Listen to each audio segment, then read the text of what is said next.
no texto de 2 Crônicas, no capítulo 34.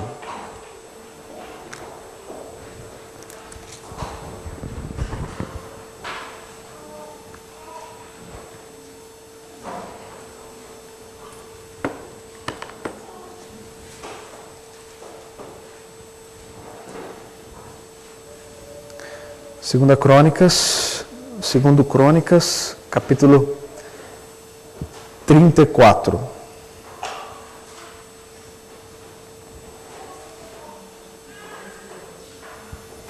Eu farei a leitura de todo o texto. Peço que os irmãos atentamente acompanhem comigo essa leitura e continue com a sua Bíblia aberta, porque nós iremos expor todo o capítulo 34 de 2 Crônicas. Diz assim a palavra do nosso Senhor: Tinha Josias 8 anos de idade quando começou a reinar e reinou 31 anos em Jerusalém.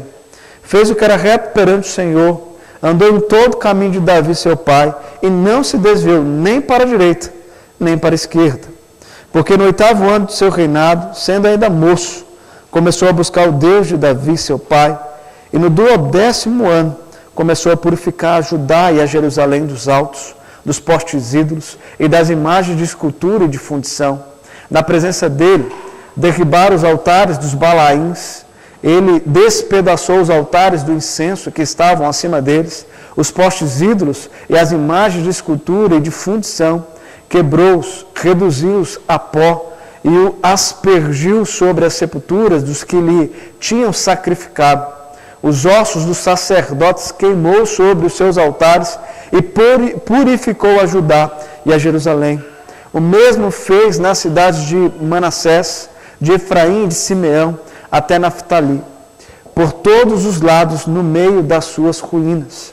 Tendo derribado os altares, os postes ídolos e as imagens de escultura, até reduzi-los a pó, e tendo despedaçado todos os altares do incenso em toda a terra de Israel, então voltou para Jerusalém.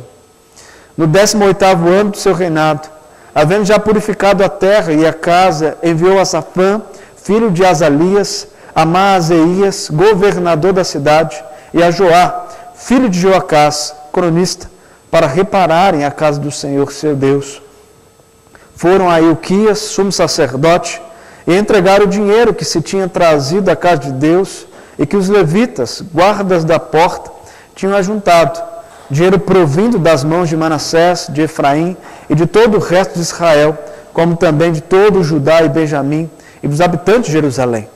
Eles o entregaram aos que dirigiam a obra e tinham a seu cargo a casa do Senhor, para que pagassem aqueles que faziam a obra, trabalhadores na casa do Senhor, para repararem e restaurarem a casa. Deram-no aos carpinteiros e aos edificadores, para comprarem pedras lavradas e madeiras para as junturas, e para servirem de vigas para as casas que os reis de Judá deixaram cair em ruína. Os homens procederam fielmente na obra, e os superintendentes deles eram Jaate e Obadias, levitas, dos filhos de Merari, como também Zacarias e Mesulão, dos filhos dos coatitas, para superintenderem a obra. Todos os levitas, peritos em instrumentos, músicos, eram superintendentes dos carregadores e dirigiam a todos os que faziam a obra, em qualquer sorte de trabalho. Outros levitas eram escrivães, oficiais e porteiros. Quando se tirava o dinheiro que se havia trazido à casa do Senhor, Ilquias, o sacerdote, achou o livro da lei do Senhor, dada por intermédio de Moisés. Então, disse Ilquias ao escrivão Safã: achei o livro da lei na casa do Senhor. Ilquias entregou o livro a Safã. Então Safã levou o livro ao rei e lhe deu o relatório, dizendo: tudo quanto se encomendou a teus servos, eles o fazem. Contaram o dinheiro que se achou na casa do Senhor e entregaram nas mãos dos que dirigem a obra e dos que a executam. Relatou mais o escrivão ao rei, dizendo: o sacerdote Ilquias me entregou um livro. Safã leu nele diante do rei. Tendo o rei ouvido as palavras da lei, rasgou as suas vestes. ordenou o rei Ilquias, a Aicão, filho de Zafã, a Abdom, filho de Mica, a Zafã, o escrivão, e a Asaías, servo do rei, dizendo: Ide, e consultai o Senhor por mim, e pelos restantes em Israel e Judá, acerca das palavras deste livro que se achou, porque grande é o furor do Senhor, que se derramou sobre nós, porquanto nossos pais não guardaram as palavras do Senhor, para fazer tudo quanto está escrito neste livro. Então, Ilquias e os enviados pelo rei foram ter com a profetisa Uda, mulher de Salum, o guarda-roupa, filho de Tocate, filho de Arás, e lhe falaram a esse respeito. Ela habitava na cidade baixa, em Jerusalém. Ela lhes disse: Assim diz o Senhor, o Deus de Israel, dizei ao homem que vos enviou a mim, assim diz o Senhor, eis que trarei males sobre este lugar e sobre os seus moradores, a saber, todas as maldições escritas no livro que leram diante do rei de Judá, visto que me deixaram e queimaram incenso a outros deuses, para me provocarem a ira com todas as obras das suas mãos. O meu furor está derramado sobre este lugar, e não se apagará. Porém, ao rei de Judá, que vos enviou a consultar o Senhor, assim lhes direi: assim diz o Senhor, o Deus de Israel, acerca das palavras que ouviste. Porquanto o teu coração se enterneceu, e te humilhaste perante Deus, quando ouviste as suas ameaças contra este lugar e contra os seus moradores, e te humilhaste perante mim, e rasgaste as tuas vestes, e choraste perante mim, também eu te ouvi, diz o Senhor. Pelo que eu também reunirei a teus pais, e tu serás recolhido em paz à tua sepultura, e os teus olhos não verão todo o mal que hei de trazer sobre este lugar e sobre os seus moradores. Então levaram eles o rei esta resposta. Então deu ordem o rei, e todos os anciãos de Judá e de Jerusalém se ajuntaram. O rei subiu à casa do Senhor, e todos os homens de Judá, todos os moradores de Jerusalém, os sacerdotes, os levitas, e todo o povo, desde o menor até o maior, e leu diante dele todas as palavras do livro da aliança que foram encontradas na casa do Senhor. O rei se pôs no seu lugar, e fez aliança ante o Senhor, para o seguirem, guardarem os seus mandamentos, os seus testemunhos e os seus estatutos, de todo o coração e de toda a alma, cumprindo as palavras dessa aliança que estavam escritas naquele livro. Todos os que se acharam em Jerusalém e em Benjamim anuíram a esta aliança, e os habitantes de Jerusalém fizeram segundo a aliança de Deus, o Deus de seus pais. Josias tirou todas as abominações de todas as terras que eram dos filhos de Israel, e a todos quantos se acharam em Israel, os obrigou a que servissem ao Senhor, seu Deus. Enquanto ele viveu, não se desviaram de seguir o Senhor, Deus de seus pais. Oremos. Deus, obrigado pela leitura da Tua Palavra. E a Tua Palavra fala no nosso coração. E é diante dela que agora nós nos colocamos para, de fato, ouvir a Tua voz. Fale com essa igreja. Fale comigo. Use o Teu servo para que, de fato, nós saiamos daqui edificados pela Tua Palavra. Em nome de Jesus. Amém. Queridos, 12 anos já é uma boa história. Se nós pararmos para olhar o que já foi feito nesta igreja, desde sua implantação até hoje, nós vamos ver o quanto Deus moveu o seu cuidado na vida de muitos irmãos.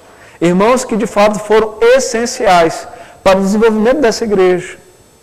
Irmãos que de fato escreveram a sua história aqui, neste lugar, para que nós pudéssemos hoje cultuar a Deus, louvar a Deus e poder ouvir a Sua palavra.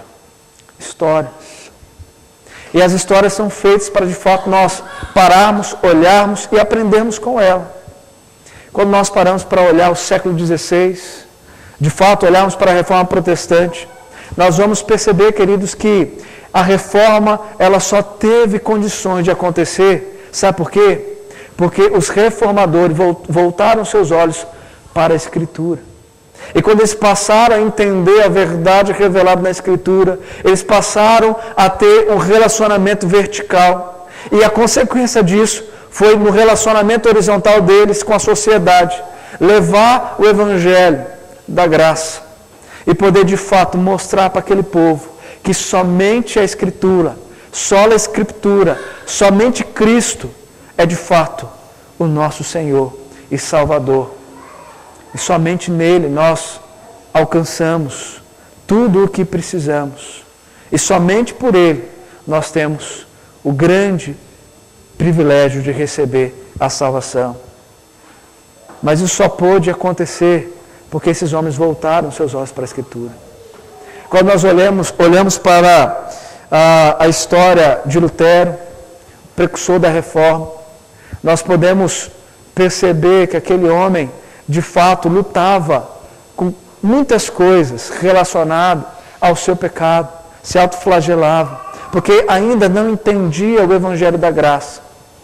Mas na sua biografia ele mesmo relata que quando ele estava com 20 anos de idade, ele ainda não tinha conhecido a Bíblia. Ele achou que não existia evangelhos ou epístolas, que apenas o que existia era o que estava escrito nas liturgias dominicais. Mas diz ele que finalmente ele encontrou uma Bíblia na biblioteca e levou com ele para o mosteiro. E quando ele estava diante daquela Bíblia, diz ele que ele leu, releu e leu várias vezes, para a surpresa do seu supervisor. E ali então ele teve de fato um encontro com a verdade. Ele pôde entender o que o Evangelho diz. Ele pôde entender que era somente pela fé que nós temos de fato a salvação, que não vem de nós, é dom de Deus. Mas foi voltando para a Escritura que ele pôde entender que de fato ele precisava de primeiro ter um relacionamento com o Pai, para depois fazer uma reforma naquela igreja, na igreja que imperava naquele tempo. Calvino diz que para que alguém possa chegar a Deus, o Criador, é necessário que tenha a Escritura por guia e mestra. Somente a Escritura, de fato, nos leva à compreensão daquilo que nós somos. E esta igreja, como bem falado pelo nosso irmão na liturgia, ela só pôde existir, ela só pode estar aqui firme, porque a Escritura é de fato a centralidade da vida dos nossos irmãos. De fato, a Bíblia é pregada, é anunciada de forma fiel pelos nossos pastores e vivida de forma fiel pelos nossos crentes. E tudo isso, queridos, para olharmos também para uma outra história, a história do rei Josias. E vermos com essa história aquilo que Deus pode fazer numa sociedade, numa igreja, através do momento que homens, de fato, têm um encontro com o Senhor por meio da sua palavra. Então nós temos aqui relatado no livro de Crônicas dos Reis, as histórias dos reis. Mas nós vemos aqui histórias de homens que decidiram não andar no caminho do Senhor, principalmente os reis de Israel, mas alguns dos reis de Judá que decidiram de fato andar nos caminhos de Deus, seguir a lei de Deus, viver de acordo com o que a palavra ensinava. E nós vamos ver hoje então, narrado aqui, como nós já lemos, 2 Crônicas, capítulo 34, a história do rei Josias. Um menino que assume o reinado e faz diferença. Quando tudo cooperava para que ele pudesse continuar seguindo o caminho do seu avô, do seu pai, ele fez diferença. E nós vamos ver isso então, nessa noite. Eu convido você a olhar comigo o versículo 1 e o versículo 2, que aqui descreve. Tinha Josias 8 anos de idade, quando começou a reinar, e reinou 31 anos em Jerusalém. Fez o que era reto perante o Senhor, andou em todo o caminho de Davi seu pai, e não se desviou nem para a direita e nem para a esquerda. Josias começou o seu reinado prematuro. Como um garoto de 8 anos de idade poderia assentar-se no trono e reinar toda uma nação incrédula, uma nação que vivia para os seus próprios deuses, Como um homem de 8 anos de idade, um garoto prematuro, poderia fazer isso?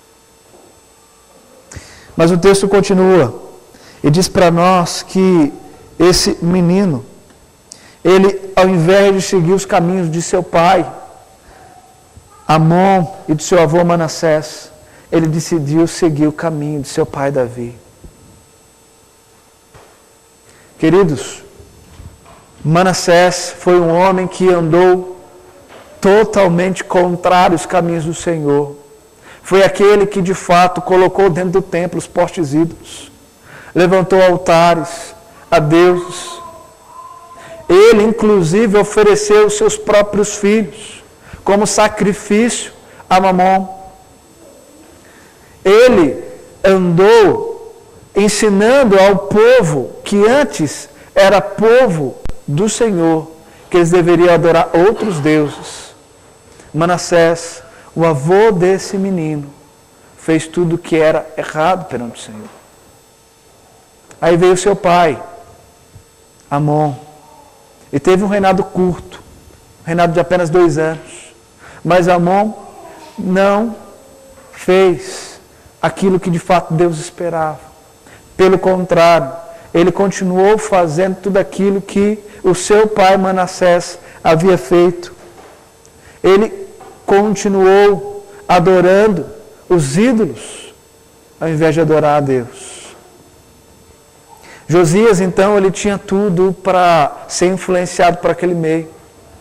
Porque quando ele tinha 8 anos de idade, passou a reinar, ele estava vivendo e convivendo com o seu avô e com o seu pai e com um povo que estava totalmente com uma adoração voltada para outros deuses. Aquele ditado que nós ouvimos bastante, às vezes nós até citamos: filho de peixinho, filho de peixe, peixinho é. Ele não prevalece aqui. Porque se fosse assim, Josias, de fato, ele seria influenciado pelo meio. Iria seguir nos caminhos do seu avô e de seu pai. Mas ele decidiu olhar para a história do seu pai Davi, que fazia parte da sua genealogia, para o seu bisavô, que andou sim nos caminhos do Senhor, diferente do seu avô. Ele decidiu então buscar a Deus. E o texto diz que Josias então decidiu andar em todo o caminho de Davi, seu pai, e não no caminho de seu avô, e não no caminho de seu pai Amon. Josias foi na contramão da sua família.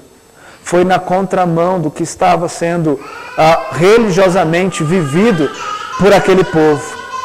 Ele decidiu de fato buscar a Deus. E o versículo 3, na parte A, vai dizer que no 8º ano de seu reinado, aqui Josias já com 16 anos de idade, ainda moço, um adolescente, diz o texto que ele começou a buscar o Deus de Davi, seu pai.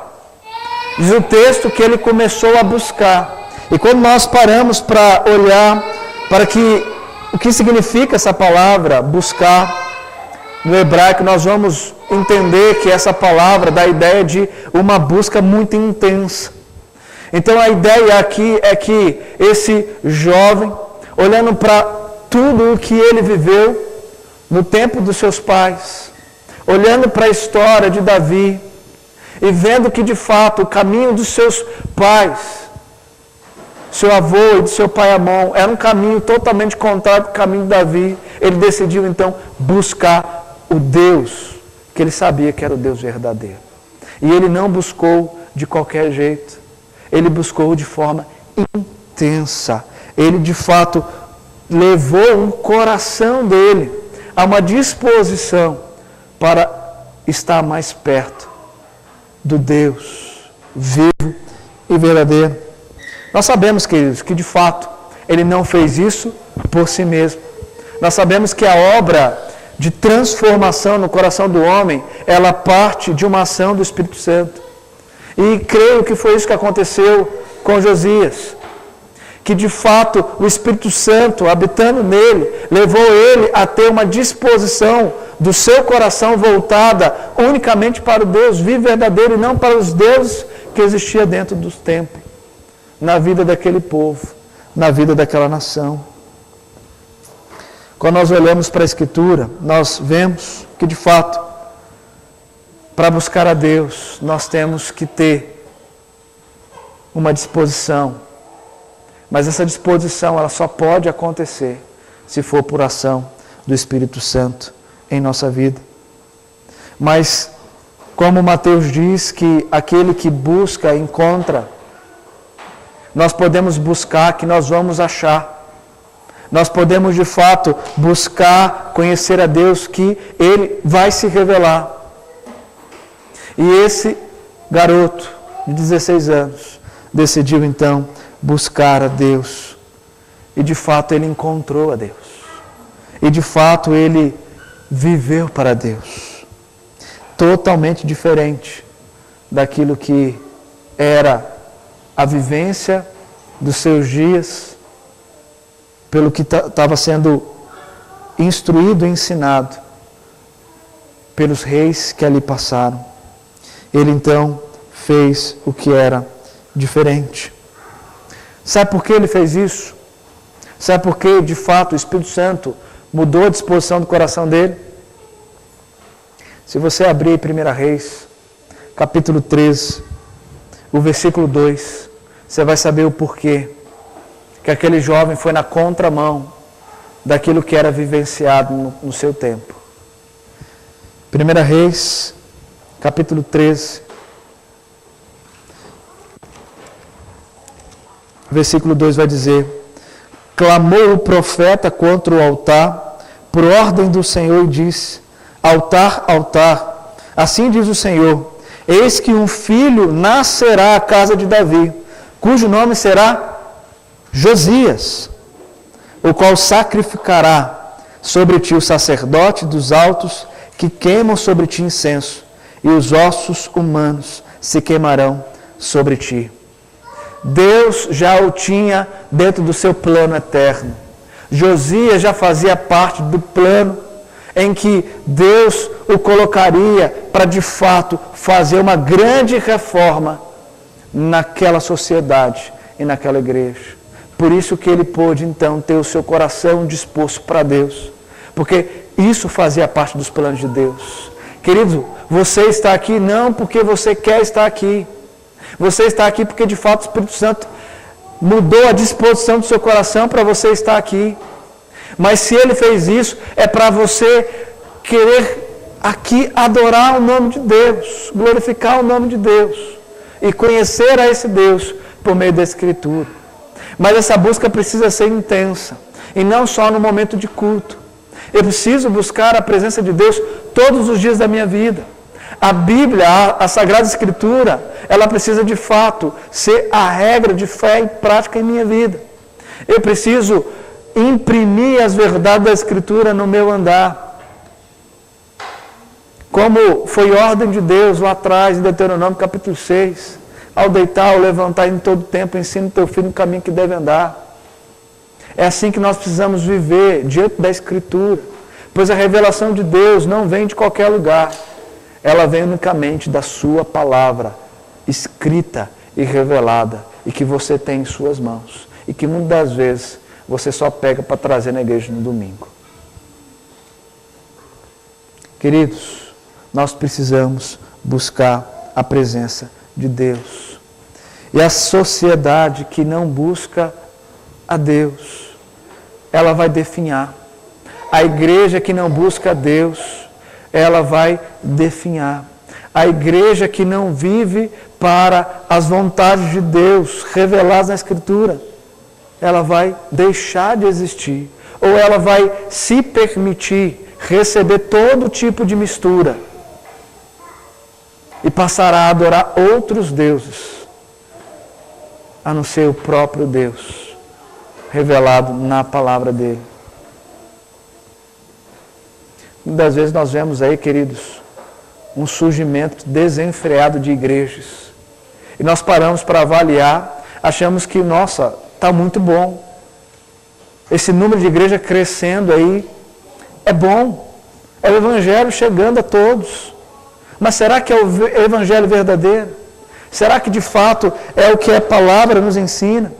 Ou é uma mistura, é um sincretismo religioso que penetra na igreja e passa a pregar aquilo que você quer adorar e não aquilo que Deus quer que você adore? O irmão falou que nosso coração, à luz da palavra, é uma fábrica de ídolos. E de fato é. E de fato é. E ídolo, sabe o que é?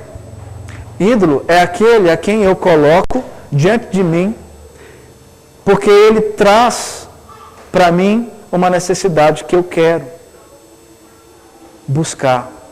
O ídolo só existe porque eu de fato o coloco ali, como aquele a quem eu quero que preencha uma necessidade que é minha.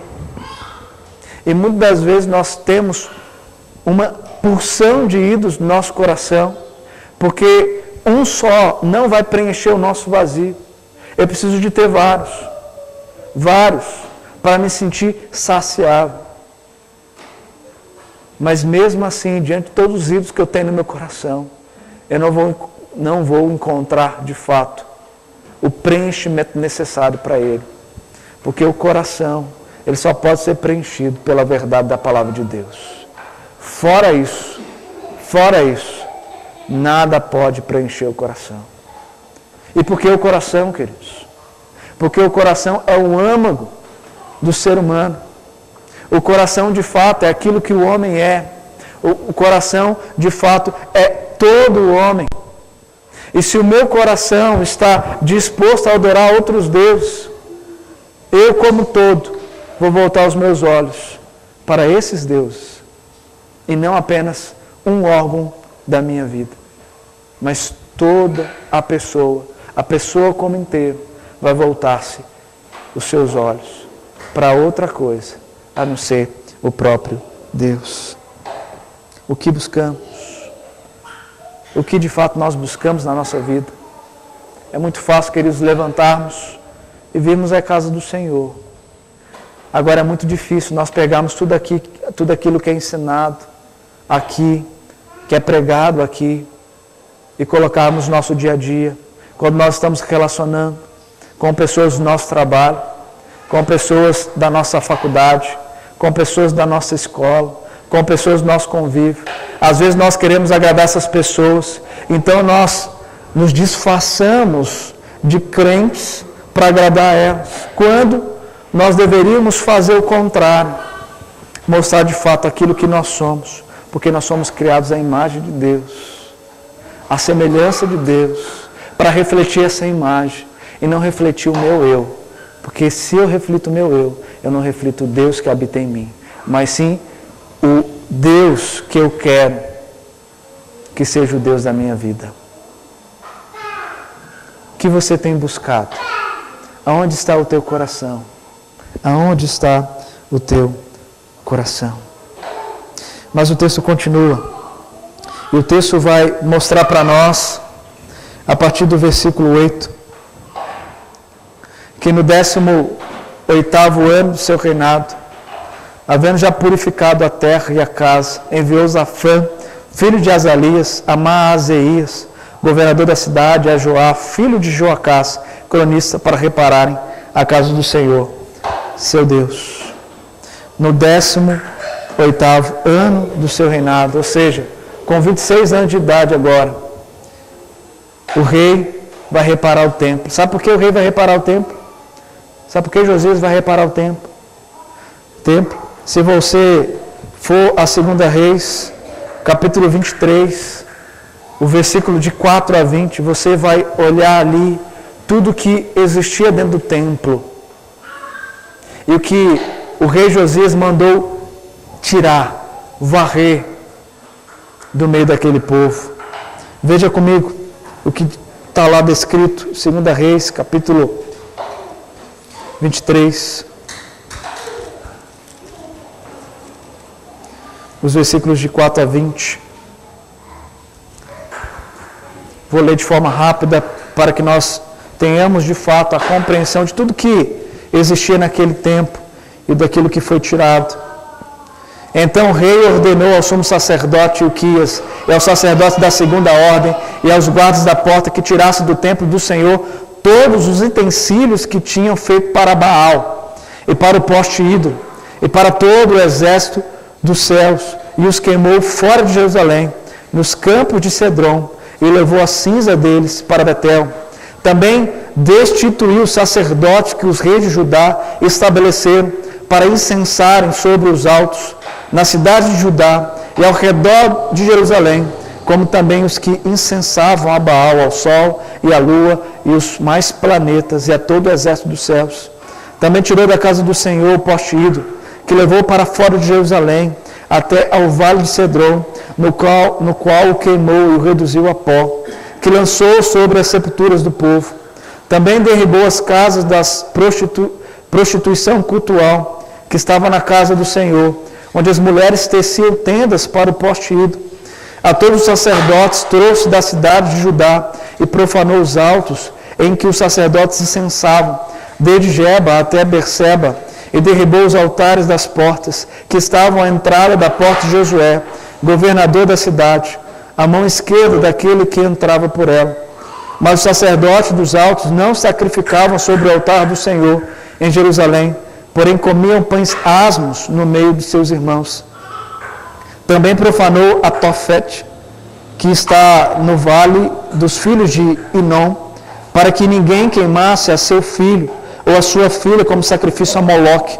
Também tirou os cavalos que os reis de Judá tinham dedicado ao sol, à entrada da casa do Senhor, perto da câmara de Natã Meleque, o camareiro, ao qual ficava o átrio, e os carros do sol queimou.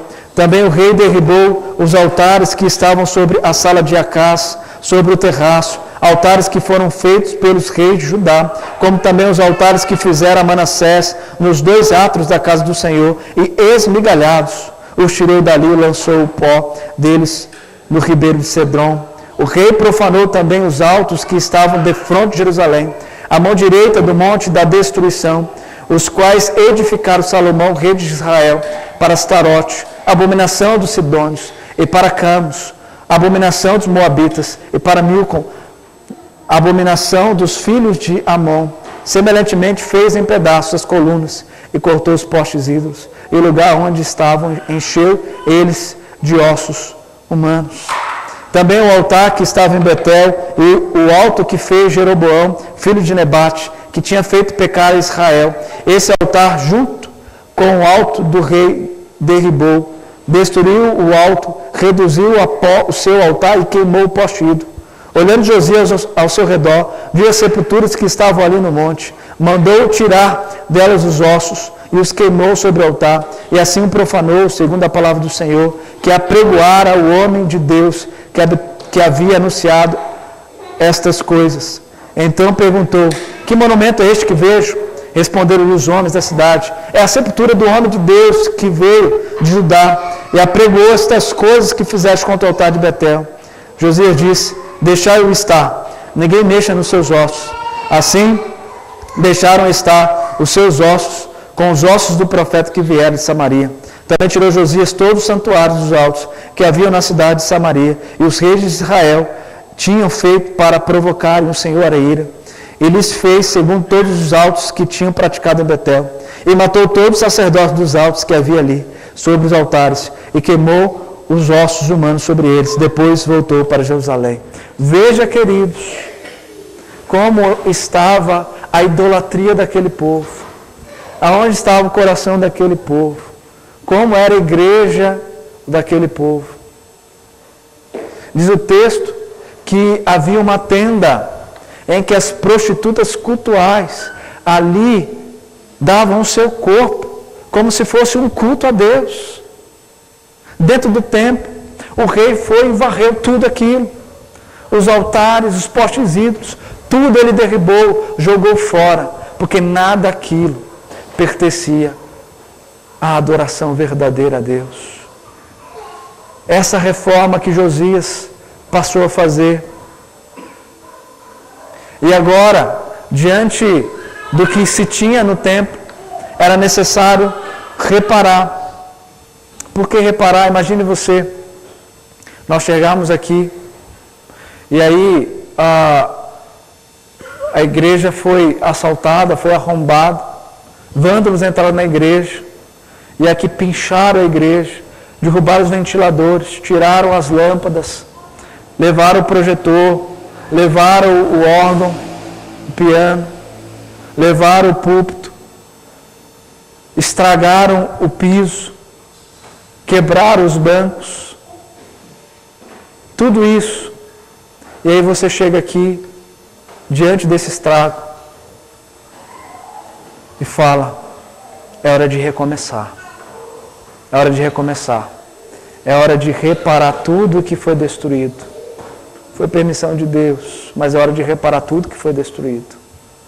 Então, depois de toda essa reforma, de destruir tudo que aqueles homens, mulheres, que adoravam outros deuses, fizeram com a igreja, se fez necessário uma boa reforma.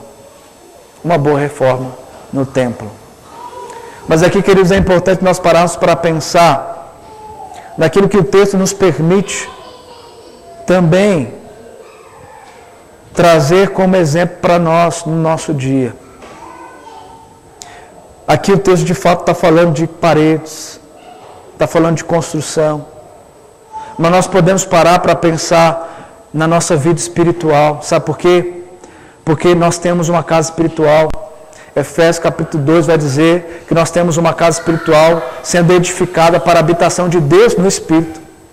Nós temos uma casa espiritual que muitas das vezes está cheia de rachaduras. Sabe por quê? Porque dentro dessa casa espiritual nós estamos deixando que os ídolos dominem a nossa vida, que os ídolos falem mais alto.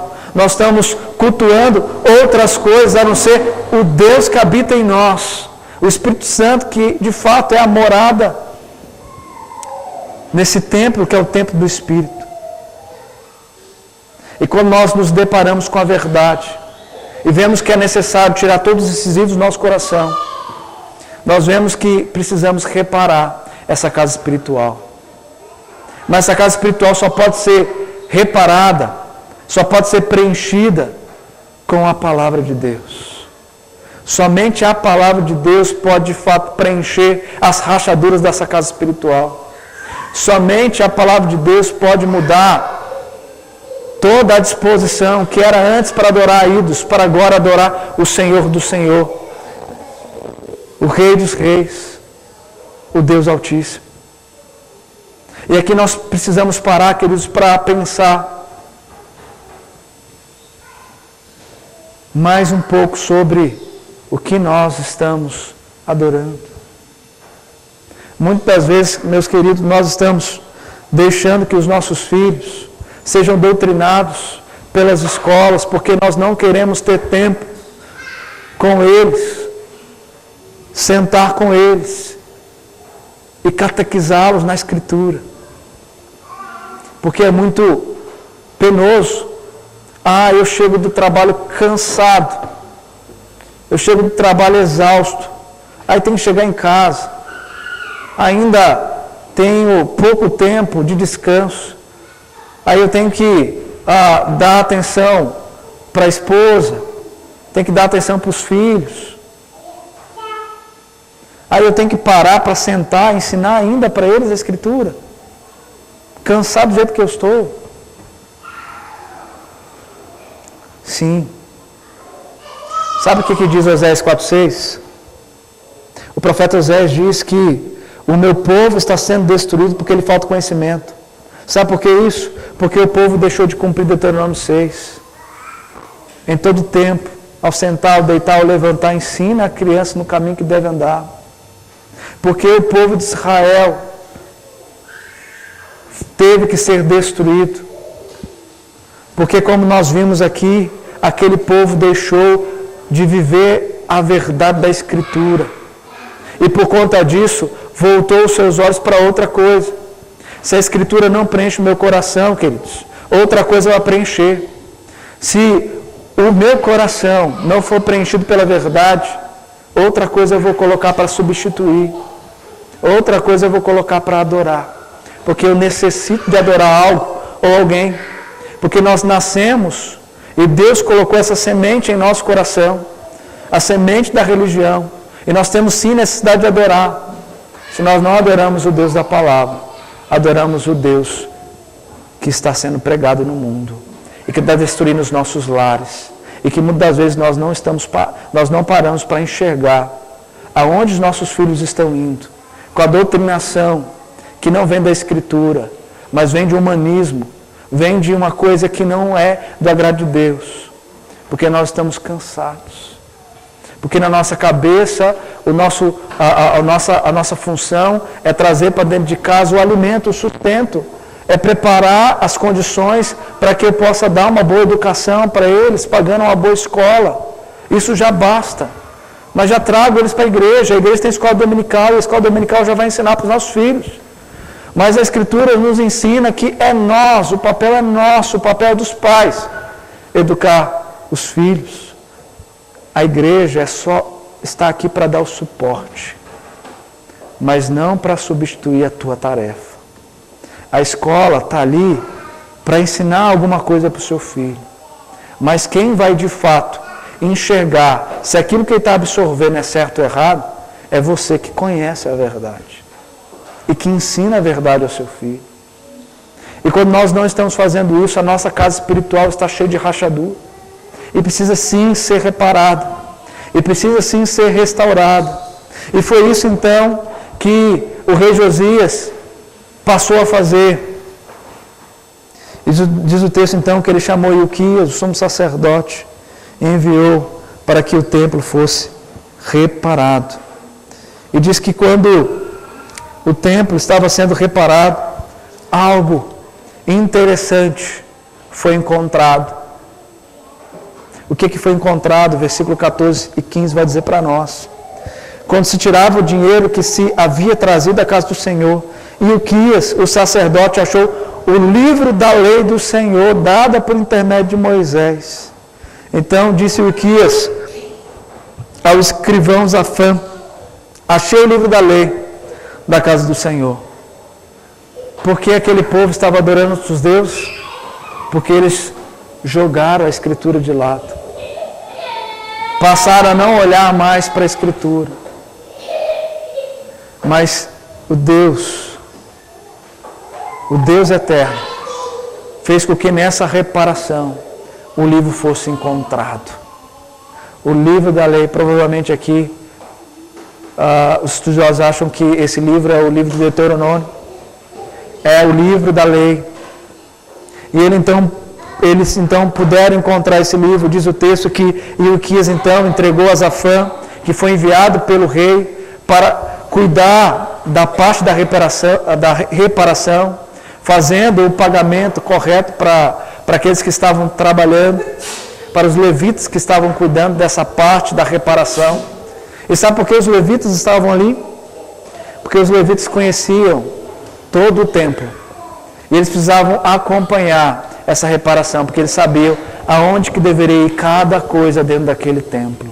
Por isso que os levitas foram nomeados para chefiar a reparação, a restauração daquele povo, do templo. Então, o livro foi encontrado. E diz o texto que então Zafã vai ao seu rei, e diante do rei, ele então passa a relatar tudo o que estava sendo feito naquela reparação. E diz o texto, relatou mais o escrivão, versículo 18, ao rei, dizendo: o sacerdote Ilquias me entregou um livro. Zafã leu nele diante do rei. Queridos, o primeiro passo para ver a ação de Deus em minha vida é voltando o meu coração para a Escritura Sagrada. O primeiro passo para a restauração da minha casa espiritual é voltando os olhos para a Escritura. Se nós queremos de fato ver uma reforma dentro da igreja, nesse bairro, para que mais 12 anos, mais 20 anos, mais 30 anos de história possam ser escritos aqui nesse bairro. Para isso acontecer, nós precisamos voltar os nossos olhos para a Escritura. Todos nós, toda a igreja. Então, diz o texto, que quando Zafã então lê o livro, o versículo 19, diz que o rei, ouvindo as palavras da lei, rasgou as suas vestes. Olha que interessante, queridos. Se meu irmão lá, que está ali na porta, ele fosse um rei, ele entrasse aqui, do jeito que ele está vestido lá, sem a sua roupa própria, que o denomina como rei, e assentasse aqui, nós saberíamos que ele de fato era rei? É rei? O rei, para ser rei, ele precisa ter toda uma vestimenta, ele precisa de todo um adereço, para que de fato as pessoas possam os distingui-lo como rei. Imagine você que já deve ter visto em filmes, né, a roupa de um rei, como era uma roupa cheia de coisas, pesada. E diz o texto que a partir do momento que Josias passou a ouvir a palavra da lei, ele não quis olhar para o lado, ele não quis olhar para os seus súditos, ele quis apenas voltar os seus olhos para o autor daquelas leis. O rei, aquele que estava acima do povo, ele voltou os seus olhos para a lei e entendeu que existia alguém que era um rei acima dele e que a ele precisava prestar culto. E ele então rasgou as suas vestes. Rasgou as suas vestes como humilhação. E agora entendendo que de fato tudo aquilo que ele havia feito até ali foi feito diante da verdade revelada no livro da lei. E que ele precisava fazer mais do que ele já havia feito. Porque ali estava descrito a ira do Senhor sobre aquele povo. Porque aquele povo estava adorando outro Deus, a não ser no lugar do Deus de Israel. Então nós percebemos, queridos, que aquele povo estava debaixo da ira de Deus, porque abandonou a palavra. E Josias reconheceu isso. Ele não só rasgou as vestes diante do livro da lei, mas ele pediu para que reunisse todo o povo, para que esse livro fosse lido diante de todo o povo. Para que todo o povo, de fato, soubesse que toda aquela reforma era necessária, porque estavam debaixo do jugo pesado de um Deus que, de fato, iria derramar o juízo na vida daquela nação, na vida daquele povo. E nós vemos aqui, queridos, o reconhecimento, então, da palavra de Deus. Josias não apenas reconheceu a ação de Deus, mas também reconheceu o grande furor do Senhor, pelo fato do seu povo ter abandonado a palavra. O versículo 21, ele vai rapidamente pedir para que aqueles homens, sacerdotes, pudessem ir consultar a profetisa diante do que estava descrito na lei. Versículo 21 diz: ide, consultai o Senhor por mim e pelos restantes em Israel e Judá, acerca das palavras deste livro que se achou, porque grande é o furor do Senhor. Queridos, a ira de Deus é real. Nós estamos ouvindo muito pregações que falam de amor, o amor de Deus para lá, o amor de Deus para cá, é amor de Deus sobre tudo. O amor de Deus aceita qualquer coisa. O amor é lindo, aceita uma traição. O amor é lindo, aceita casais, pessoas do mesmo sexo casarem. O amor é lindo, tudo isso é amor. Mas a Escritura revela para nós que não é isso que é o amor de Deus. O amor de Deus revela também a sua ira sobre aqueles que não vivem de acordo com a sua palavra. E quando nós olhamos para a história da Escritura, no Antigo Testamento, nós vemos a ira de Deus varrendo nação, como varreu Sodoma e Gomorra. A ira de Deus varrendo todo um povo, como ele varreu no dilúvio. E tudo isso para revelar o amor que Ele tem pelo seu plano eterno, revelado desde a criação. E quando nós saímos desse plano, Ele, que é um Deus zeloso, Ele vai nos julgar. E Ele vai fazer isso por amor a Ele mesmo e por amor à sua própria glória. Então, quando você está longe de Deus, longe da palavra de Deus, pode ter certeza, a ira de Deus vai descer sobre você. Davi reconheceu isso quando ele pecou contra Urias, contra Batseba. E ele diz lá no Salmo 51, ó Senhor, pequei contra ti somente, fiz o que é mal perante teus olhos. E diz que os ossos dele estavam sendo esmagados dia e noite, porque a mão pesada do Senhor estava sobre ele. Mas aquele salmo é um salmo de arrependimento. E pode ter certeza, queridos, que a única coisa que pode diminuir a mão pesada do Senhor sobre nós é o arrependimento. É o arrependimento. O arrependimento é a única coisa que pode tardar o derramado furor de Deus. A ira de Deus, ela vai ser derramada, como foi derramado sobre esse povo. Mas por conta da disposição do coração do rei Josias, Deus tardou em derramar essa ira. Permitiu que durante os 30 anos do reinado de Josias, o povo pudesse buscar a presença do Senhor, sem a concretização do que Deus havia revelado e que fez mais à frente.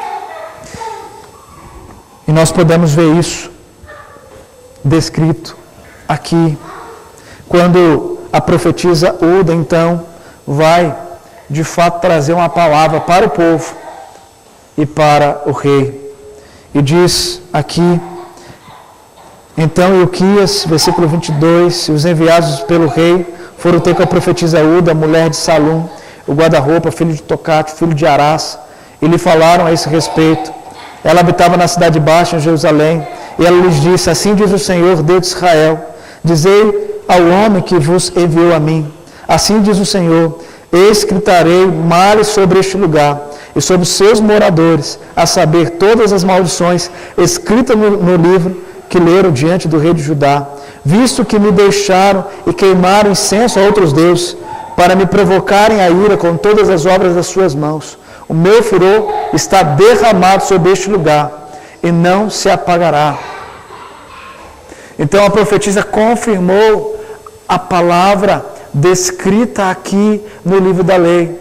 E disse que de fato a ira de Deus estava sobre aquele povo e seria derramada sobre aquele povo, porque aquele povo não estava seguindo os caminhos do Senhor. Mas a profetisa também leu uma palavra para o rei Josias. E ela diz, porém ao rei de Judá, versículo 26, que vos enviou a consultar o Senhor, assim lhes direi, assim diz o Senhor, Deus de Israel, acerca das palavras que me ouviste, porquanto teu coração se enterneceu e te humilhaste perante Deus, quando ouviste as suas ameaças contra este lugar e contra os seus moradores, e te humilhaste perante mim, e rasgaste as tuas vestes, e choraste perante mim, também eu te ouvi, diz o Senhor. Pelo que eu te reunirei a teus pais, e tu serás recolhido em paz à tua sepultura, e os teus olhos não verão todo o mal que hei de trazer sobre este lugar e sobre os seus moradores. Então levaram eles, o rei, a essa resposta. Então a palavra da profetisa, descrita na lei, para o rei, é que por conta da disposição do coração dele, em se humilhar diante da presença de Deus, reconhecendo que a palavra de Deus era a única palavra que devia ser a regente daquela nação, daquele povo e do seu reinado. Então Deus diz que por conta dele, ele então deixaria que Josias reinasse em paz. Mas, como ele trouxe a palavra para o povo, mesmo assim, a ira de Deus seria derramada ainda sobre aquela nação.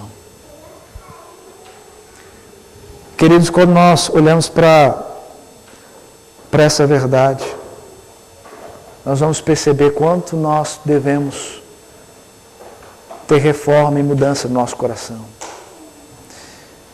O texto aqui diz que porquanto o teu coração se enterneceu e te humilhaste perante Deus. Essa palavra enterneceu significa o teu coração está humilhado perante mim. O teu coração está a palavra eu esqueci agora, mas está em paz diante de mim. Então o teu coração, por estar em completa humilhação diante do reconhecimento de quem Deus é, então você se humilhou, reconheceu o Deus vivo e verdadeiro, e por conta disso, então eu vou abençoar o seu reinado. Meus queridos, se nós de fato rasgarmos as nossas vestes diante da verdade da palavra de Deus, se nós de fato nos humilharmos diante da verdade da palavra de Deus, se nós nos arrependermos dos nossos pecados, nós teremos as bênçãos de Deus sendo derramadas sobre nós. Agora, se não fizermos isso, pode ter certeza, o que nos aguarda, o que nos espera, é nada mais, nada menos do que a ira e o furor de Deus. É a pesada mão de Deus sobre nós. Então, a história do rei Josias serve para nos ensinar muitas coisas a respeito daquilo que somos. Será que somos igreja? A Escritura diz que nós somos templo do Espírito Santo. Será que somos igreja? Porque igreja nós só podemos ser se o nosso olhar estiver para a palavra dEle.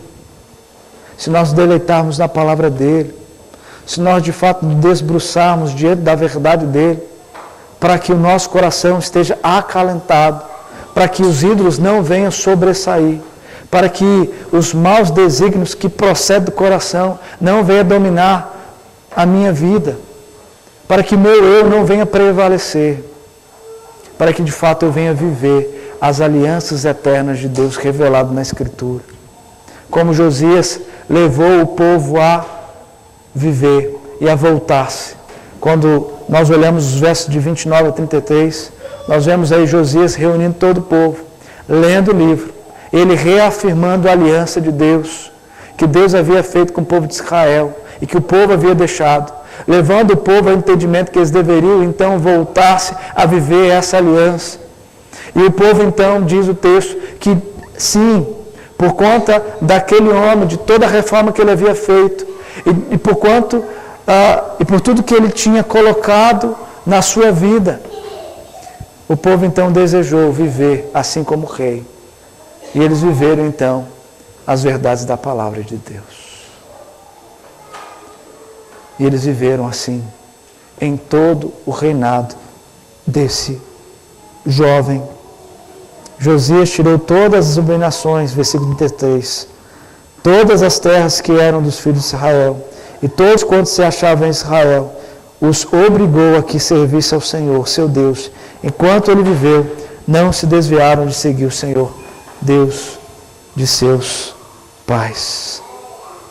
Meus queridos, com Josias aprendemos que precisamos buscar a Deus de forma intensa, de forma verdadeira, reformar a nossa casa espiritual constantemente. E reformar a casa espiritual constantemente é de fato viver a santidade de Deus, é ser santo como Deus é santo, voltarmos para a palavra dele e vivermos de acordo com a aliança de graça a nós concedida por intermédio de Cristo Jesus, que morreu na cruz para cumprir essa aliança, a fim de que tivéssemos a redenção e aqui juntos pudéssemos, na união com Cristo, glorificar o nome dele. Você está disposto a viver assim os seus dias? que juntos possamos voltar os nossos olhos para a palavra de Deus. Mas não só aqui no tempo que estamos na casa dele, mas em todo o tempo, porque a nossa vida é o templo do Senhor. Em nome de Jesus. Amém. Quero orar com vocês. Deus, muito obrigado, Pai, por esse tempo em que podemos compartilhar a Tua palavra, olhar e aprender com os homens do passado, tudo aquilo, ó Deus, que o Senhor fez, mantendo assim o Teu plano eterno, a fim de revelar para nós como nós devemos viver em nossos dias. Nós buscamos tantas desculpas, ó Deus, desculpa do cansaço, desculpa do tempo, desculpa, ó Deus, dos problemas familiares, problemas que estão assolando a nossa vida, para não Te buscar. Nós falamos, cremos, não, nós cremos sim no Senhor, mas o Senhor nos revela que não basta apenas crer, precisa buscar aquele a quem nós cremos, precisa conhecer aquele a quem nós cremos, precisa conhecer aquele que fez uma aliança eterna conosco, e por graça e por amor, mandou o Seu Filho morrer na cruz para nos resgatar. E essa aliança, ela persiste, ela continuará até a volta de Cristo, quando Ele voltará para buscar a Tua igreja. E o nosso pedido aqui, Deus, é que essa igreja, a Igreja Presbiteriana de Jaraguá, de fato, venha viver para a Tua palavra. Venha, de fato, colocar a Tua palavra em primeiro lugar, entendendo que o nosso coração só pode ser preenchido por ela, porque se não for preenchido pela Tua palavra, será preenchida pelos ídolos do nosso coração, os ídolos que nós fabricamos nele, e nós vamos desviar do Senhor, nós vamos esquecer da Tua verdade, e vamos viver para o mundo. Ó Deus, que não seja essa a realidade do Teu povo, mas que a realidade seja, de fato, viver a Tua palavra, para a glória do Teu nome, para o crescimento dessa igreja, para o fortalecimento dessa igreja, desse povo que aqui se reúne para glorificar o Teu nome. Em nome de Jesus. Amém. E agora, irmãos, que a graça do Senhor Jesus, o amor de Deus, nosso amado Pai Celestial, e que a consolação, ensino e poder do Espírito Santo sejam convosco e sobre vós permaneçam eternamente. Amém.